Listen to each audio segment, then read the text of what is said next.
जहाँ तक हमारी बात है, हमारा कोई डिमांड नहीं है। हम अनुशासित सिपाही हैं एनडीए का। एनडीए की बैठक में हम अपनी बात को कहेंगे। 2014 में हमारी आर्थिक स्थिति गिरामा बरहमा था संसार में आर्थिक दृष्टिकोण से। आज हम वहाँ पर चौथा स्थान जापान को पछाड़ करके कर दिया है।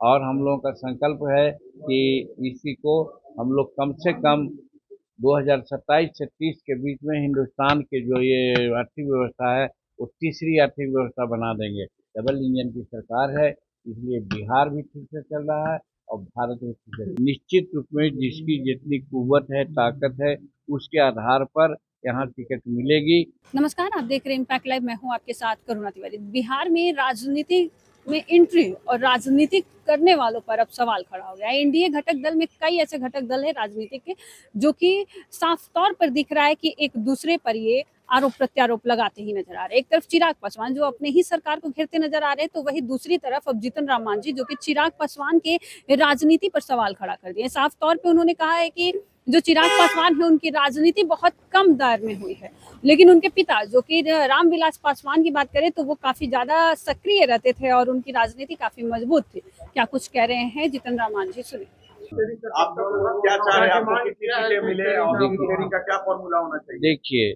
सीट शेयरिंग का जहाँ तक सवाल है, सीट शेयरिंग का सवाल है तो चुनाव नवंबर में होना है। और हम लोग अभी यहाँ असेंबली चल रहा था, पर दिल्ली में पार्लियामेंट चल रहा है, लेकिन जुलाई महीना में बैठकें इसकी होनी है। और नहीं तो 15 अगस्त तक सारी कार्रवाई एनडीए में सीटों के संबंध में हो जाएगी। सब लोग अपना अपना काम करेंगे। कोई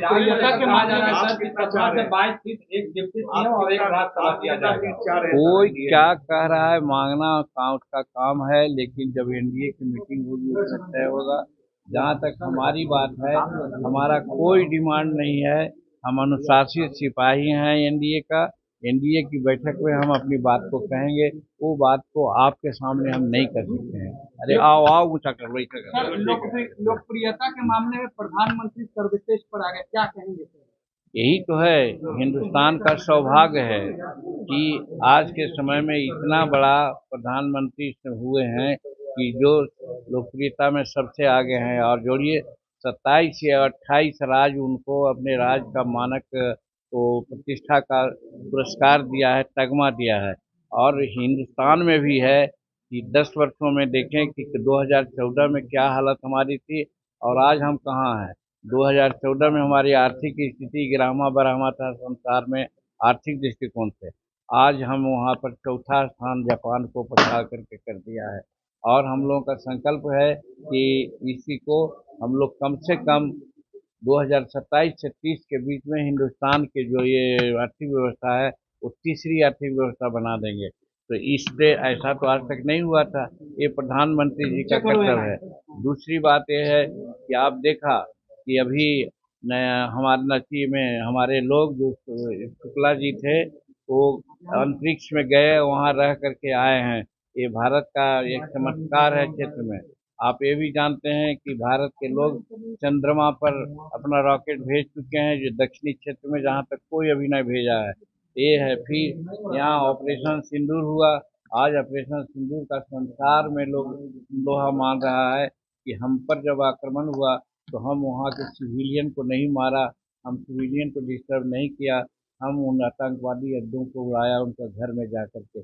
तो ये अब हम भारत इस माने में भी आगे बढ़ा हुआ है। तो हर तरह से हिंदुस्तान, एआई का मामला है, आर्टिफिशियल इंटेलिजेंस का मामला है, उसमें भी भारत सबसे आगे है। तो सब मानक में भारत आगे बढ़ रहा है। ये नरेंद्र भाई मोदी जी का चमत्कारिक नेतृत्व है। और बिहार में जो हम लोग बढ़ रहे हैं, नीतीश कुमार जी का सार्थक प्रयास है। डबल इंजन की सरकार है, इसलिए बिहार भी ठीक से चल रहा है और भारत भी ठीक से चल रहा है। उदित राज ने कहा है राहुल गांधी को दूसरा अम्बेडकर, दूसरा अम्बेडकर कहा है उदित राज ने राहुल गांधी को। अब कौन कहाँ कहा है ये मैं नहीं जानता हूँ, लेकिन दूसरा अम्बेडकर कहना खास करके राहुल जी के लिए उचित नहीं है। मैं जानता हूँ कि आज यहाँ कुछ बोलते हैं, लेकिन विदेश में जाकर के भारत का वो एक भर्त्सना करवाते हैं, शिकायत करते हैं। वैसा आदमी कैसे अम्बेडकर हो सकते हैं। किसी गरीब के यहाँ जाके खाना खा लिया, बोल लिया, इसी से हो गया, इसलिए हम उसको नहीं मान सकते। ठीक, चलिए, हो गया। चुनाव का बहिष्कार करने के लिए बोल रहे हैं अब चलिए ना, हो गया। और मुझे अफसोस हो रहा है कि मैं ऐसी सरकार को समर्थन कर रहा हूँ। देखिए, चिराग जी की राजनीति जीवन बहुत थोड़ा है, लंबा राजनीतिक जीवन उनके पिताजी का था। तो जो देखा है 40 वर्ष से 45 वर्ष से कि बिहार में क्या हो रहा है, वो तुलना कर सकता है कि पहले क्या हो रहा था और आज क्या हो रहा है। तो जो जन्मता है आदमी और बरसात होती है तो लगता है कि वो समुद्र आ गया। तो उसी प्रकार से चिराग जी पूरे दिन से राजनीति कर रहे हैं। बिहार में क्या हो रहा था, क्या जा रहा था, उनके पिताश्री जानते थे, भाई राम विलास पासवान जी। तो हम 44 वर्ष से राजनीति में हैं, हम भी बहुत उठा-पटक देखा है। बिहार की जो स्थिति है लॉ एंड ऑर्डर की, उतनी सोचने की बात नहीं है जितना 2005 के पहले की राजनीति में देखा जाता था। हाई कोर्ट तक के ने कहा था, हाई कोर्ट ने कहा था कि बिहार में जंगल राज है। आज हाई कोर्ट में किसी प्रकार की कोई टिप्पणी नहीं है। तो वैसी परिस्थिति में आज वो कहते हैं तो अनुभव की कमी है। उनको सोचना चाहिए कि पहले क्या था और आज क्या था। आज बहुत पहले स्थिति खराब थी, उसको ठीक करने का प्रयास किया गया है विकास का काम करके और शांति व्यवस्था करने के बाद। और एक चीज़ और आपने देखा होगा कि एक बात पहले होती थी कि क्राइम होता था तो क्राइम होने के बाद क्रिमिनल लोग एक अन्य मार्ग में जाते थे और तत्कालीन मुख्यमंत्री और क्रिमिनल से बात होती थी और जो विक्टिम होता था उसको बुलाया जाता था, समझौता कराया जाता था, पैसा ले दे करके। आज वो बात तो नहीं है। शायद चिराग को एक बात जानना चाहिए कि पहले ये भी होता था कि किसी की गाड़ी अपहरण कर लिया, किसी का मर्द लड़का को अपहरण कर लिया गया और हुआ कि इतना पैसा दो, तो एक अन्य मार्ग में आकर के उसमें समझौता हुआ था। आज वो स्थिति तो नहीं है। आज किसी का हिम्मत नहीं है कि एक अन्य मार्ग में जाए। तो इसलिए उनको मालूम नहीं है चिराग पासवान जी को, इसलिए वो ऐसा बोल रहे हैं क्योंकि उन्होंने देखा नहीं है। सर, गया में एक महिला के साथ दुष्कर्म हो गया है। वो कांस्टेबल के घर के लिए गई थी, लेकिन एम्बुलेंस के लोग मिलकर उसके साथ गैंगरेप कर देते हैं। आप वहाँ के एमपी है, क्या कहेंगे इस घटना पर? घटना हुई है, जघन्य घटना है, घटना का हम निंदा करते हैं। लेकिन जो घटना हुई है उसके उपरांत वहाँ के जो कल्प्रिट है, जो इसके लिए जवाबदेह है, उसको कड़ी सजा देने की कार्रवाई चल रही है और भिक्षुक महिला को जहाँ तक हो सकता है जो राहत का सामान देने की बात है वो भी दी जाएगी और आगे नहीं ऐसा हो इसके लिए प्रशासन को वहाँ पर हम भी कह रहे हैं और प्रशासन खुद इस पर तत्पर है। यही हम कह रहे थे कि यहाँ घटना हो जाती है लेकिन घटना के बाद त्वरित कार्रवाई होती है। दो को केस में देखा कि इनकाउंटर भी किया जा रहा है, पकड़ा भी है। फिर जो आप देखा है अभी हॉस्पिटल में जो घटना हुई थी उससे सभी लोग को पकड़ करके सामने ला दिया गया है। तो कानून व्यवस्था खराब हो सकती है। 14 करोड़ यहाँ की जनसंख्या है, लेकिन उस पर त्वरित कार्रवाई हो रही है। जो सरकार का काम है वो काम कर रही है।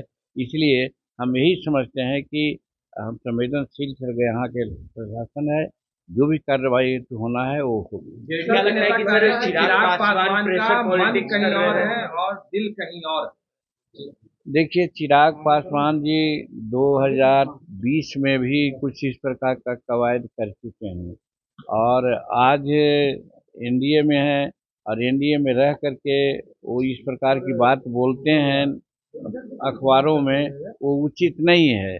और बोलना चाहिए जब एनडीए की बैठक होगी एनडीए के नेताओं के साथ, उस समय अपनी बात को लोग मानेंगे, कहेंगे।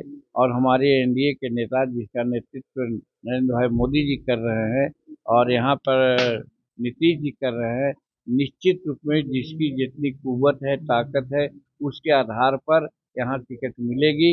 इसलिए उसको लिए बाहर से कह करके कोई कसरत करके दबाव डालने की बात करता है, वो उचित नहीं है। देखिए, जीतन राम मांझी ने साफ तौर पे कहा है कि जो लॉ एंड ऑर्डर की बात चिराग पासवान करते हैं, उसको लेकर उन्होंने कहा कि 2005 से पहले जो लॉ एंड ऑर्डर था उस पर किसी ने बात नहीं की। अभी जो लॉ एंड ऑर्डर है वो बिहार सरकार के कंट्रोल में है और सही है। जो भी अपराधी होते हैं उन्हें तुरंत पकड़ लिया जाता है। इस खबर में इतना ही। देखते रहे इम्पैक्ट लाइव। सहयोगी राहुल के साथ मैं करुणा तिवारी, पटना।